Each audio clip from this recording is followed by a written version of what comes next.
Hi hello so আজকের টপিকটা হচ্ছে কিছু স্ক্যামার।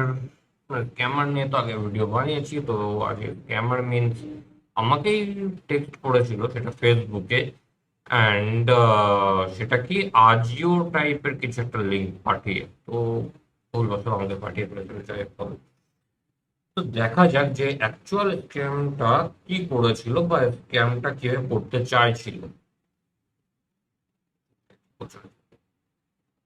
ঠিক আছে। তো আম,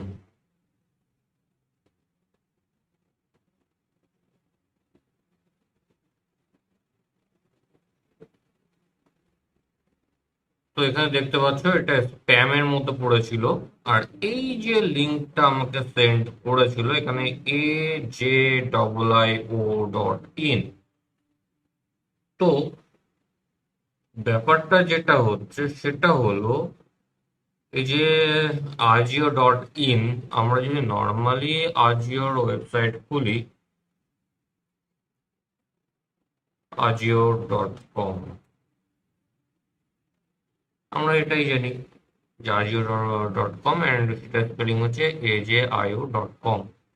আর এই স্ক্যামার বা ভূতর যাকে বলি, এ আমাকে পাঠিয়েছে AJIIO.in দেন সামথিং কিছু একটা। তো এখানে লিঙ্কটা ক্লিক করলে কিছু একটা হবে, যার জন্য আমি লিঙ্কটা এখনো ক্লিক করিনি। তো দেখা যাক, যদি আমি এটাকে লিনাক্স দিয়ে ওপেন করতে চাই, কারণ আমি মেন মেশিন এটাকে ওপেন করবো না, আমি ভার্চুয়ালি এটাকে ওপেন করবো। তো ভার্চুয়ালি আমি আমার কালি লিনাক্সটাকে ওপেন করে নেবো, সেখানে আমি লিঙ্কটাকে চেক করবো।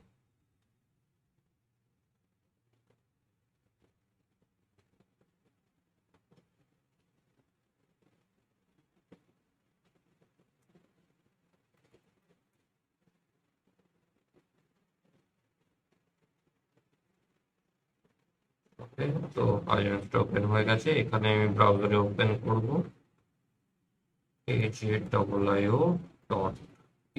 এন্টার, নাথিং, কিছুই নেই, এরার। মানে ব্যাপারটা হচ্ছে এই ডোমেনটা আগে ছিল, এখন এরার হয়ে গেছে। এবার চেক করে দেখা যাক যে ডোমেনটা কতদিনের ভ্যালিডেশনে ছিল।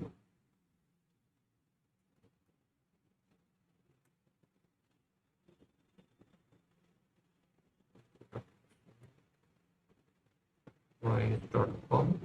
তো এটাতে আমরা চেক করতে পারি যে ডোমেনকে পারচেজ করেছিল, কতদিনের ভ্যালিডেশন ছিল, এইসব কিছু চেক করা যায়।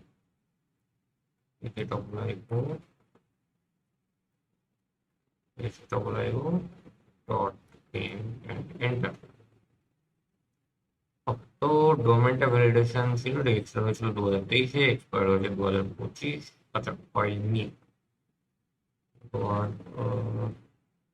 4/10/2025 এখনো আছে, কিন্তু আহ, এই পেজটাকে ওরা এরার পেজ, একটা পেজ করে রেখে দিয়েছে। তো বাকি ডিটেলস এখানে রয়েছে। আর বাদ বাকি যদি আমরা অ্যানালাইজ করতে চাই, সেক্ষেত্রে বিভিন্ন টুল রয়েছে। যেমন আমি যদি নিফটো দিয়ে নর্মাল সার্চ, যেটা নিফটো এন্টার করি, তো মাল্টিপল আইডি ফাউন্ড, ওকে, এক্সেল ইনফো কোনো কিছু এখন দেখছি না, সার্ভার অ্যামাজন S3 কে ইউজ করছে, অ্যান্ড বাকি ডিটেলস এখানে আমি দেখতে পাচ্ছি। আরো টুলস আছে যেগুলো আমরা চেক করতে পারি। তো এটুকুই তোমাদেরকে দেখানো ছিল। যদি কেউ এরকম স্ক্যাম টাইপের কোনো কিছুকে সেন্ড করে অ্যান্ড এরকম কোনো কিছু লিঙ্ক দেখো, ডাইরেক্ট তোমাদের ডিভাইসে ওপেন করার দরকার নেই। যদি ভার্চুয়াল কোনো ডিভাইস থাকে সেই ডিভাইসে ওপেন করো। বা যে ডিভাইসটা খুব একটা বেশি ইউজ হয় না, যে ডিভাইসের মধ্যে তোমাদের সেরকম কোনো ইনফরমেশন নেই, সেরকম ডিভাইসে তোমরা করো। আদারওয়াইজ যদি মনে হয় যে ম্যালিসিয়াস আর তোমাদের কাছে একটাই ডিভাইস রয়েছে, ওপেন করার দরকার নেই, স্প্যামে পড়ে থাকে। স্প্যামের জিনিস খোলার দরকারই নেই। যদি ট্রাস্টেবল কেউ না হয়ে থাকে, খোলার দরকার নেই। যদি ট্রাস্টেবল কেউ হয়, ফ্যামিলি মেম্বার হোক বা একদম কাছের কোনো একটা বন্ধু যাকে তুমি একদম ট্রাস্ট করতে পারো, তাদেরগুলো ওপেন করো। বাদ বাকি এগুলো ওপেন করার দরকার নেই, কারণ এগুলো পুরোপুরি স্ক্যামেরই কাজ করে। যখন ওপেন করবে, হয় তোমার ডিভাইস কম্প্রোমাইজ হবে, আর না হলে পরে তোমাদের সোশ্যাল মিডিয়া হ্যাক বা যাই বলি সেগুলো। তো দ্যাটস ইট, অ্যান্ড ভিডিওটা ভালো লেগে থাকলে অবশ্যই শেয়ার করে দিও অ্যান্ড চ্যানেলটাকে সাবস্ক্রাইব করে নিও। আর এরকম ইনফরমেটিভ ভিডিও আমি আপলোড করতে থাকি, তোমরা যত সাবস্ক্রাইব করবে শেয়ার করবে আমিও তত মজা পাবো এই ধরনের ভিডিওগুলোকে আপলোড করা অ্যান্ড শেয়ার করা। তো টাটা।